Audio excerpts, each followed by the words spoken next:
이어서 성경 공부 하도록 하겠습니다. 42페이지 보겠습니다. 교재 42페이지 12장 양자에 관하여 우리 한번 공부하도록 하겠습니다.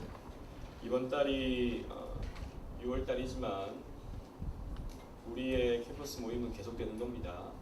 대학생 대회까지 우리 캠퍼스 모임은 계속되니까 여러분들 한 주라도 그냥 거르지 마시고 시험 기간이라고 그냥 넘어가지 마시고 꼭꼭 챙겨서 캠퍼스 모임을 해주시기 바랍니다. 그래서 이번 달까지 6월 달까지의 내용이 성경 퀴즈 대회에 나온다는 것을 여러분들 유념하시고 지구별로 잘 준비해 주시기 바래요. 자, 양자에 관하여 우리는 하나님의 친자녀였습니다. 무슨 말입니까? 하나님의 피조물로서 하나님과 뜨거운 관계 속에 있었고 완전히 순종할 수 있는 그런 관계 속에 있었던 하나님의 친자녀였습니다. 그러나 죄로 말미암아서 하나님과 단절되게 됐죠. 그리고 하나님으로 말미암아 버려짐을 당하게 됐습니다. 그것은 하나님이 사랑이 없어서가 아니라 인간 스스로가 하나님을 떠났던 결과로서 그렇게 하나님과의 관계 단절이 이루어졌던 것입니다. 그래서 인간은 그 죄로 말미암아서 본질상 진노의 자녀, 무슨 말입니까? 죄인으로서 하나님과 관계없는 자로서 하나님에게는 진노만 살 수밖에 없는 존재로서 살아갈 수밖에 없었습니다. 그러나 하나님은 사랑을 거두시지 않으시고 하나님의 택자들을 한량없는 사랑을 부어주셔서 다시 아들로 삼아주시죠. 그래서 양자 삼아주시는 것입니다. 이 표현을 여러분들이 참 잘 기억해야 됩니다. 무슨 말이냐면 하나님은 다시 우리에게 친자녀 삼아주시는 것이 아니라 양자 삼아주셨다라는 것입니다. 이것은 친자녀와 같이 사랑해 주시지 않는다라는 의미가 결코 아닙니다. 이 말은 친자녀처럼 똑같이 사랑해 주셔요. 다만 우리가 생각할 때 그 하나님의 이해할 수 없는 사랑을 강조하기 위해서 우리는 양자 삼으심이라고 하는 표현을 쓰는 것입니다. 즉 우리는 이런 자녀됨의 자격이 없는 자인데 하나님께서는 당신의 자녀로 삼아주셨다라는 것을 강조하기 위해서 우리는 양자 삼으심이라고 하는 표현을 구별해서 쓰는 것이죠. 똑같이 하나님의 사랑을 받습니다. 그리스도께서 하나님의 성부의 아들이 되시는데 성부가 아들을 사랑하는 것 같이 저와 여러분을 사랑하신다고요. 그 증거가 무엇입니까? 그 아들을 십자가에 내어주시기까지 우리를 사랑하셨다는 증거입니다. 그래서 이 양자라는 표현이 무슨 친자만큼은 아니구나 라고 우리가 오해할 수 있는데 그건 아니다 라는 것을 우리는 기억해야 된다는 것이죠. 별잡기 보시면 그 내용이 나옵니다. 그 밑부분에 있는 맨 뒤에 있는 양자됨은 곧 하나님의 자녀됨, 그리고 양자가 되게 하는 은혜에 참여할 수 있고 맨 밑에 보면 하나님의 자녀가 받을 수 있는 자유와 특권을 누리게 된다. 이 말은 우리가 하나님의 아들로서 누리게 될 수 있는 그 모든 것들을 누릴 수 있다라는 표현입니다. 뒷페이지 넘어가서 별대기 보시면 칭의를 받은 죄인의 자세라고 되어 있습니다. 하나님의 의롭다 하심을 받은 자들은 죄송합니다. 그 다음 페이지죠. 양자된 특권 보시면 그들은 하나님의 이름을 그들 자신에게 기록하여 양자의 영을 받고, 이 말은 성령을 받는다라는 의미입니다. 하나님 보좌 앞에 담대히 나갈 수 있다. 여러분, 우리는 종의 영을 받지 아니하고, 로마서 표현에 의하면 종의 영을 받지 아니하고 양자의 영을 받았다라고 성경이 표현하고 있습니다. 무슨 말이냐면 우리는 하나님의 아들이다 이 말이죠. 여러분, 부모님에게 용돈 받을 때 죄송스럽죠. 때로는 내가 맨날 이렇게 달라고만 하고 참 미안하다 하지만, 여러분 그래도 또 담대하게 미안하지만 용돈 이렇게 하잖아요. 어떻게 그럴 수 있습니까? 뭐 여러분들 부모님이 여러분들 빚을 졌습니까? 아니면 여러분들이 뭐 세금을 납부해야 됩니까? 아무런 그런 의무가 없어요. 그런데 여러분 당당하게도 용돈 좀 죄송하지만 이거 해주세요. 때로는 안 해주면 왜 안 해주는데 신경질도 내고, 우리가 하나님한테 그렇게 해도 된다는 것은 아니지만 그만큼의 자녀의 영으로 우리는 양자된 영으로 하나님께 그렇게 담대히 나갈 수 있다라는 것이죠. 하나님을 어떤 부담스러운 존재, 맨날 우리 기도할 때 그러잖아요. 하나님 아버지, 오늘도 이러한 은혜를 베풀어 주셔서 감사하옵나이다. 야 부모님에게 감사하옵나이다 이런 표현 잘 안 쓰잖아요, 그죠? 물론 우리가 공적으로 기도할 때는 하나님께 최대한 이유를 갖춰서 그렇게 기도하는 것이 바람직하지만 우리가 하나님과의 관계는 그렇게 어려운 관계가 아니다라는 것을 제가 여러분에게 말씀드리는 것입니다. 하나님 우리를 불쌍히 여기시고 하나님 우리를 불쌍히 여기시고 또 필요한 것을 공급해 주십니다. 여러분 시편 말씀에 의인이 거식하는 것을 보지 못했다고 다윗은 고백해요. 무슨 말이에요? 하나님은 저와 여러분들을 굶기지 않으십니다. 하나님은 저와 여러분들을 거지로 만드시지 않으십니다. 물론 여러분들이 그냥 나는 하나님께서 어차피 해주시니까 나는 또 돈도 안 벌고 아무것도 안 해도 나는 먹고 살겠지 이 말이 아닙니다. 여러분들이 성실하게 하나님 말씀 부여잡고 살아가게 된다면 하나님은 필요한 물질들을 여러분들에게 허락해 주셔요. 부자가 되게 해주신다는 말이 아닙니다. 필요한 물질들을 여러분들에게 허락해 주십니다. 필요한 것들을 여러분들에게 공급해 주신다. 왜? 아버지시기 때문에. 아버지시기 때문에 자녀의 생활을 책임져 주시는 것입니다. 그래서 여러분 우리는요 열심히 살면 여러분 돼요. 열심히 살면 길이 열려요. 열심히 살면 믿음 가지고 최선을 다하면 우리는 잘 먹고 잘 삽니다. 이 표현을 여러분 오해하지 마세요. 우리는 잘 먹고 잘 살아요. 그렇기 때문에 여러분 미래에 대한 막연한 두려움 버려버리세요. 뭘 걱정합니까? 열심히 살면 되지. 열심히 살면 된다고요. 내가 취직 못하면 어떡하나? 내가 뭐 좋은 데 못 들어가면 어떡하나? 걱정하지 마세요. 하나님이 여러분들에게 아버지가 되어주십니다. 그리고 중요한 것 아버지로부터 징계를 받는 것 같이 우리는 하나님께 징계를 합니다. 여러분들이 뭔가 어렸을 때 잘못하면 뭐 거짓말하고 또 엄마 돈에 손을 대고 그래본 적 있는지 모르겠네요. 저는 그래 본 적이 있는데 그래가지고 우산으로 막 얼마나 맞았는지 그런 적이 있었다. 왜 돈을 안 주니까 엄마가 숨겨놓는데 아니까 내가 또 한 개씩 가져갔다. 모를 줄 알았지. 그걸 알고 진짜 우산으로 진짜 개패듯이 맞았다. 왜 그렇게 때립니까? 안 된다 이거죠. 그거 하면 안 된다는 거죠. 왜? 제가 사랑하는 아들인데 그렇게 도둑질이나 하고 살면 안 된다는 거죠. 마찬가지입니다. 하나님도 우리가 죄를 지을 때 징계하셔요. 이건 여러분 우리를 미워해서가 아닙니다. 에이 너희를 죄를 지은 나쁜 놈 나는 너 버리겠어. 이런 게 아닙니다. 하나님은 사랑이십니다. 그 징계는 사랑입니다. 여러분 하나님의 사랑이라고 하는 것은 무조건 용서하는 게 아닙니다. 사랑이라고 하는 것은 무조건 받아들이는 게 아니에요. 죄에 대해서는 심판으로 나타나야 되고 징계로 나타나야 되는 것이 바로 사랑이에요. 여러분. 그래서 하나님은 심판하시는 하나님, 징계하시는 하나님으로 우리에게 계시되고 있는 것입니다. 그것은 다르게 표현하면 하나님은 사랑이시기 때문이에요. 이 개념을 우리가 머릿속에 가지고 있어야 됩니다. 보시죠. 넘어가서 우리 13장 성화에 관하여 보겠습니다. 또 이렇게 친히 또 구원의 서정 9단계를 이렇게 서술해놨어요. 여러분 보지 말고 한번 우리 다 같이 한번 앞부분 글자만 다 같이 따라해 봅시다. 세 개씩 끊어서 시작. 소중해. 그 다음에 뭐? 미친 양, 뭐? 성경령. 우리 그 9가지의 단계는 머릿속에 다 가지고 있어야 됩니다. 그 중에 가장 오랜 시간을 통해서 나타나는 구원의 서정 가운데 하나가 뭡니까? 성화이죠. 이 성화는 우리가 하나님 말씀을 알아가고 하나님을 믿게 됨으로 말미암아서 그 말씀대로 살고 싶은 마음과 의지가 삶 속에서 나타나는 것입니다. 성화. 그래서 거룩하게 되어가는 것이죠. 그래서 우리는 죄로부터 매여서 살아가는 모습이 있지만 그런 연약이 있지만 그 죄를 알고 그 죄를 버리고 싶어져요. 여러분 그러고 싶습니까? 죄를 너무 사랑하고 있어요. 이 죄 너무 좋다. 이것만은 포기할 수 없다. 이런 마음이 여러분들 속에 있습니까? 아니에요. 여러분들이 정말 거듭난 자라면 정말 하나님의 양자된 자라면 그 죄를 가지고 있는데 그게 너무 싫어요. 그것 때 가지고 있는 내가 너무 미워져요. 왜 이걸 버리지 못하지? 라고 하는 생각 때문에 괴로워요. 이런 마음이 있다. 그게 뭐냐? 성화의 한 단면. 여기 나오잖아요. 그죠? 몸 전체를 지배하던 죄의 권세는 파괴되고 그 죄에서 나타나는 여러 가지 욕심은 점점 약해져서 죽게 되고 그래서 그런 것들을 우리는 조금씩 죽여가게 된다고요. 그러면서 하나님 앞에서 더욱더 성실하게 또 신실하게 거룩하게 되어져가는 것이죠.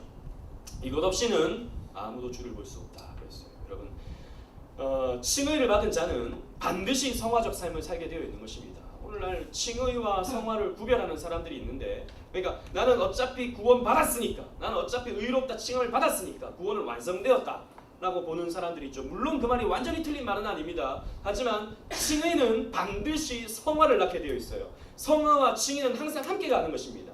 완전히 구별되는 게 아니에요. 칭의와 성화는 한 그림 속에 있는 거예요. 같이 반드시 나타나야 되는 것입니다. 그래서 반드시 의롭다 칭함을 받은 사람은 성화적 삶을 살게 되어 있어요.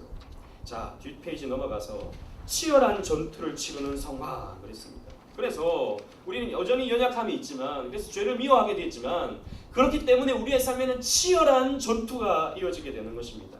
왜? 내 마음속에, 바울이 말입니다. 바울이 말년에 로마서를 썼는데, 로마서에서 뭐라 그럽니까? 내 마음에는 두 가지 마음이 있다. 죄를 쫓아가고 싶어하는 마음이 있고, 또 하나님 말씀에 순종하려고 하는 마음이 있다. 이게 계속 싸운다는 것이죠. 아니, 인생 말년에 그렇게 성숙하고 그렇게 많은 쓰임을 받고 그렇게 정말 위대한 사도로서 쓰임을 받은 이 바울도 그러한 갈등이 있었다. 그렇다면 저와 여러분들은 오죽하겠습니까? 그죠? 우리도 당연히 그런 모습이 있다는 것이죠. 그래서 싸움이 일어난다고. 아까 우리 위원장이 말했잖아요, 그죠? 대학생 대회를 가야 된다는 마음을 알고 있어요. 그런데 또 실제적으로 또 자기가 하고 싶은 일이 있어요. 이게 싸운다고요. 이게 싸운다고요. 싸움 그냥 어차피 싸우는 거지 뭐 가만히 놔두면 됩니까? 아니죠. 승리해야죠. 싸움을 왜 합니까? 이기려고 싸우는 거지. 싸움이 없다는 건 그냥 지고 있다는 증거입니다. 싸움이 있다는 건 이기고 싶기 때문에 싸우는 거예요, 여러분. 싸움에 여러분 예전에 싸워봤습니까? 초등학교 때 처음엔 욕을 막 하면서 막 하죠. 그 다음에 제가 진짜 기가 막힌 싸움의 비결을 하나 가르쳐 드릴게요. 싸움을 잘하기, 이기기 위해서는 선빵을 날려야 돼요. 선빵을 날려야 돼요.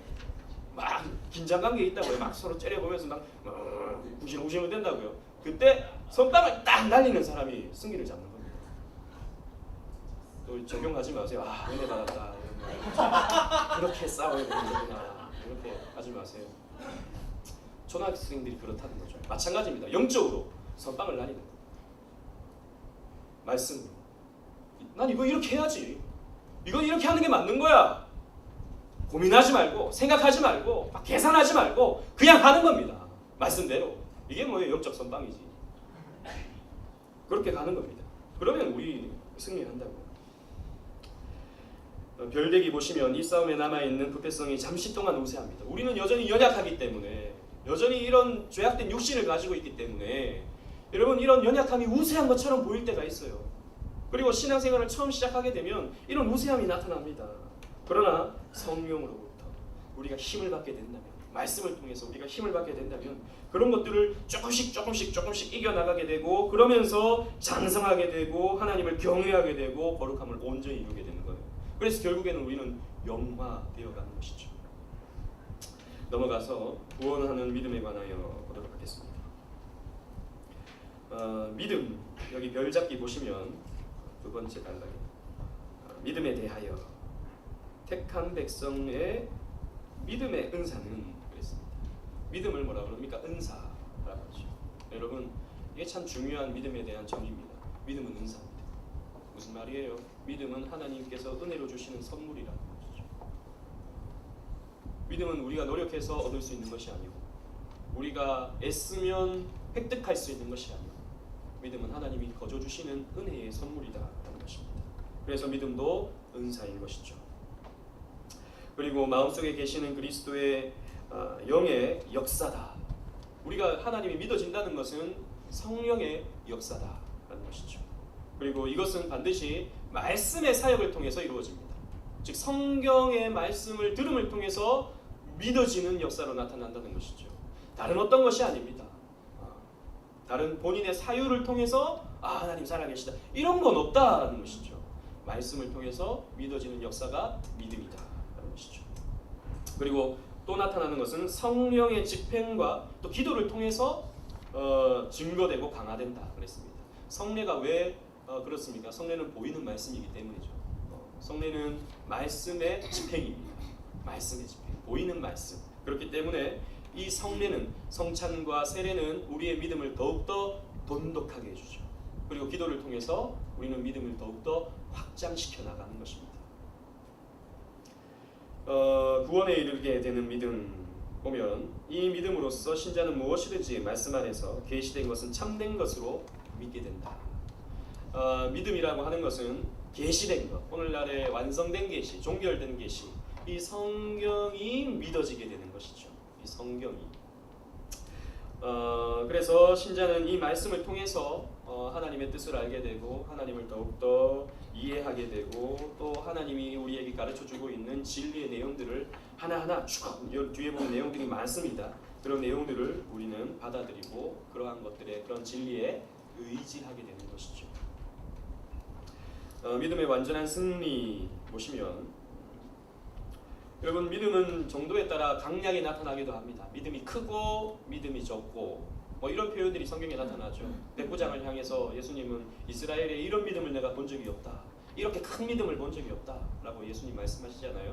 믿음도 크고 적고 강하고 약하고의 차이가 있을 수 있다는 것이죠. 하지만 분명한 것은 이 믿음이 시작된 사람이라면 그 믿음은 결국에는 완성되어지고 점점 이 큰 시간, 우리의 인생이라고 하는 큰 시간 속에서 점점 강하여지고 완성되어지는 것은 확실합니다.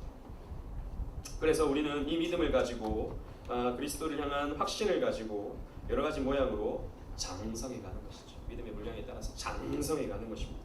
그래서 우리는 그리스도께서 우리의 신앙의 주관자가 되시고 결국에는 완성자가 되십니다. 우리는 이 믿음을 가지고 있다는 것이죠.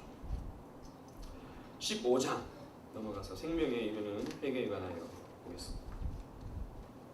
이 회개 또한 구원의 서정 가운데 나타나게 되는 것이죠. 소중회, 회심, 그리고 회개라고 표현할 수 있는 것인데 세례요한은 이런 회개의 말씀을 많이 외쳤습니다. 회개하라, 종이 가까운. 사실 예수님도 첫 번째 말씀하셨던 공생애 가운데 첫 번째 말씀하셨던 것이 바로 회개하라, 종이 가까웠다라고 하는 말씀이었습니다.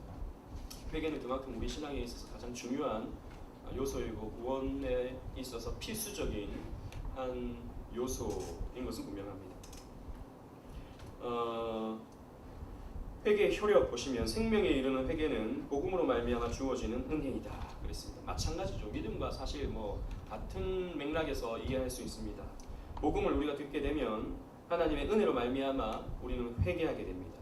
내가 죄인이구나 라는 것을 알게 되고 그 죄로부터 돌이키게 되는 것이죠. 그래서 죄인은 자기의 죄가 얼마나 위험한 것이라는 것을 깨닫게 되고 얼마나 더럽고 추악한 것임을 깨닫게 되고 그것이 하나님의 거룩하신 성품과 공의로운 율법에 반대되는 것을 느끼게 된다는 것이죠.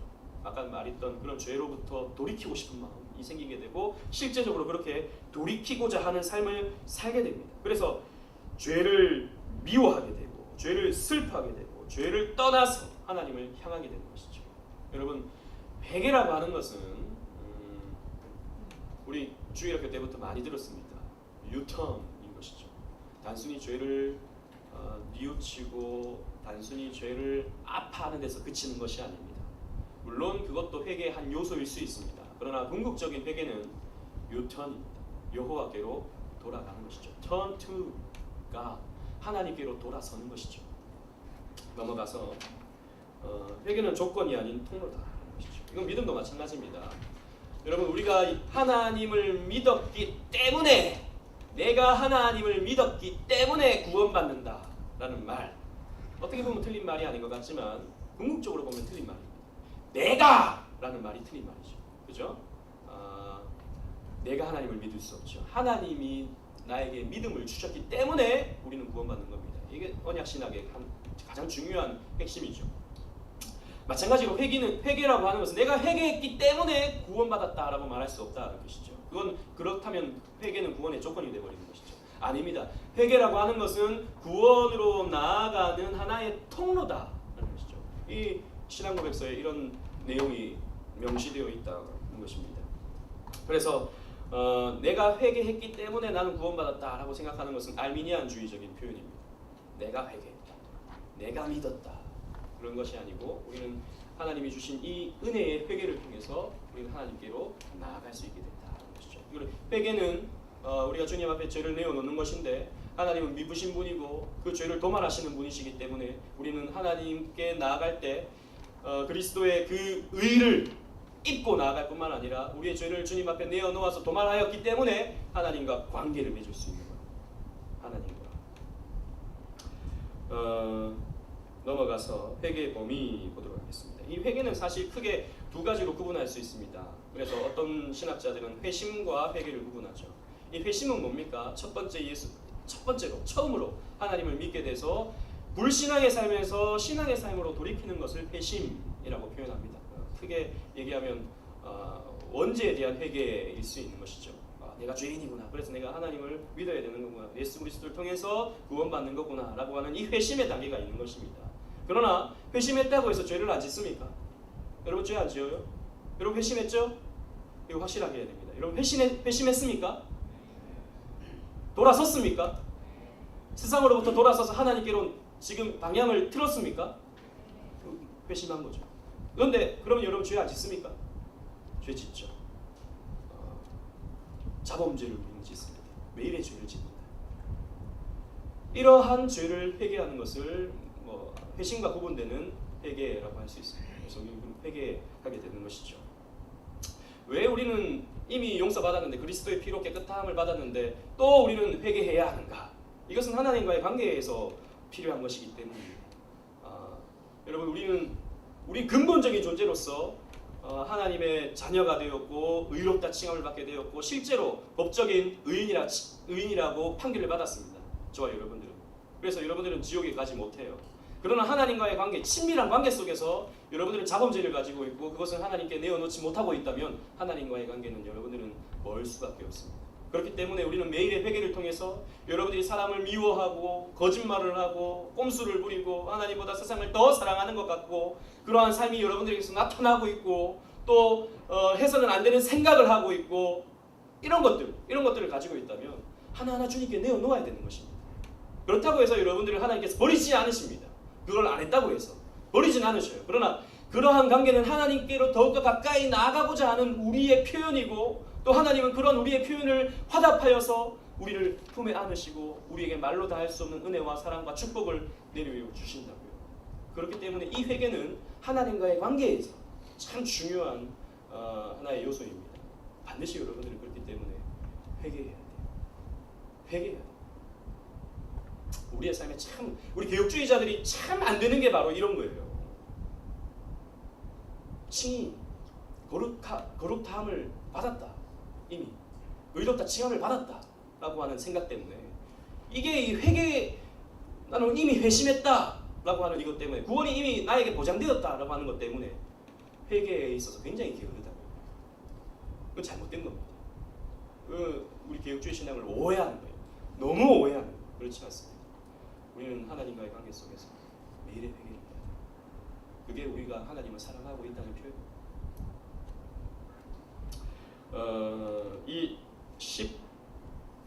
지금 5장까지 했죠, 그죠? 15장까지. 우리 이번에 대학생 대회 때 성경 퀴즈 대회의 범위입니다. 1가부터 15장까지 여러분 꼼꼼하게 살펴보시고 또 준비해 주시면 감사하겠습니다.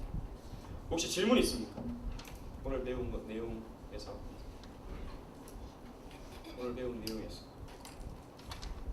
사실 이 구원의 서정에 관련된 내용은 여러분들이 많이 또 공부해왔기 때문에 어렵지 않을 거라고 생각합니다. 그러나 지금 우리가 배우고 있는 이 신앙고백서하고 또 우리가 예전에 배웠던 우리 칠영리하고 구원의 서정의 이 순서가 조금 달라요, 그죠? 표현하는 게 이건 사실 뭐 그렇게 중요한 것은 아니기 때문입니다. 늘 이렇게 얘기했듯이 그러니까 내적 부르심, 내적 소명부터 이 성화까지는 동시에 이루어지는 거예요. 한꺼번에 동시에 이루어지만 논리적인 순서는 있는 것이죠, 그죠? 이 논리적인 순서를 어떤 부분에서 강조하느냐에 따라서 조금 순서가 신학자들마다 바뀌긴 합니다. 그렇기 때문에 이건 순서가 왜 이렇게 왔다 갔다 하지? 라고 생각할 필요는 없습니다. 지금 대요리 문답에서는 신앙고백서에서는 이러한 부분에 있어서 나름대로의 초점을 맞추고 이런 순서를 진행하고 있는 거예요. 전혀 뭐 차이가 있거나 문제가 있거나 한 것은 아니다라는 것을 아시면 되겠습니다. 믿음에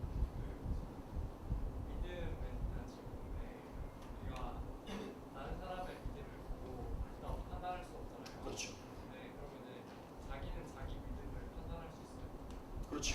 자기는 자기 믿음이 있으면 있다고 확신할 수 있어요. 그렇죠. 믿음이 있잖아요. 믿음의 증거가 뭡니까? 믿음의 행함이 나타나는 것이죠. 이 자리에 앉아 있는 것이죠. 성경 말씀을 보고 싶은 것이죠. 하나님을 찬양하고 싶은 것이죠. 예배하러 나오고 싶은 것이죠. 물론 마귀가 그러한 마음들에 흔들어 놓는다고요. 꼭 그렇게 해야 돼. 이런 마음이 있지만 그래도 이렇게 해야 돼 라고 하는 마음이 여러분들에게 있잖아요. 그게 뭡니까? 믿음이에요. 그리고 하나님이 살아계심이 느껴지잖아요. 하나님이 때로는 두렵잖아요. 하나님께 너무 감사하잖아요. 이게 다 믿음이죠. 믿음은 우리에게 있어서 확인될 수 있는 것이죠. 하나님이 주신. 또 질문 있습니까? 회개에 대해서 만약에 인종 직전에 회개를 하고 보지 않았을 때 구원 죄를 용서받는 건지 직접적으로 본인이 나 이런 거 잘못했구나 생각을 안 하고 나는 예수님이 계시고 내 집에 돌아가신다는 생각하고 이렇게 하였을 때 딱 이렇게 회개를 잘못만 하고 돌아가셨을 때그 상황이 충분히 받을 수 있죠. 왜냐하면 회심이라고 하는 것은 외적으로 어떻게 정형화되어서 나타나고 있는 것은 아니기 때문입니다. 내가 하나님을 믿는다라고 했을 때 그 고백이 진실일 수도 있고 진실이 아닌 것일 수도 있어요. 그러나 우리가 봤을 때는 판단할 수 없는 것이죠. 그렇죠? 다른 사람이 봤을 때. 그러나 그 고백이 진실이라면 그 안에는 회개까지도 포함되어 있는 거예요. 내가 하나님을 믿는다라고 할 때 이 믿음이라고 하는 내적 소명부터 성화까지 동시에 이루어지는 거잖아요. 하나님께서 놀라운 섭리를 통해서 그 사람 마음속에 이러한 가정을 다 주시는 거예요. 그래서 내가 예수님 믿겠습니다 라고 하는 것은 내가 옛날의 삶을 다 버리고 이게 회개죠. 이게 사실 이제 내가 예수님 믿겠습니다. 내가 지난날에 하나님 못 믿었는데 참 그게 잘못되었습니다. 내가 이제 예수님 믿겠습니다 라고 하는 표현을 깔고 있는 것이죠. 전제하고 있는 것이죠. 그렇기 때문에 그 사람은 충분히 구원받을 수 있는 것이죠. 우리가 판단할 수 없는 겁니다. 그 사람이 정말 그렇게 고백했다면 충분히 구원받을 수 있는 것이죠. 그래서 정말 이렇게 여러분들 주변에 하나님을 믿지 않던 사람들에게 혹은 친지 중에서 또 하나님을 이렇게 멀리하던 사람들에게 이렇게 갑작스러운 사고나 또 노안으로 인해서 정말 죽음을 앞두고 있는 그런 상황이 되어졌다면 여러분 우리가 가서 복음을 전해야죠. 그 사람이 정말 믿는지 안 믿는지는 우리가 몰라요. 그러나 정말 그걸 마지막에 받아들이고 믿게 된다면 구원받을 수 있는 것이죠. 구원은 하나님께 속한 것입니다.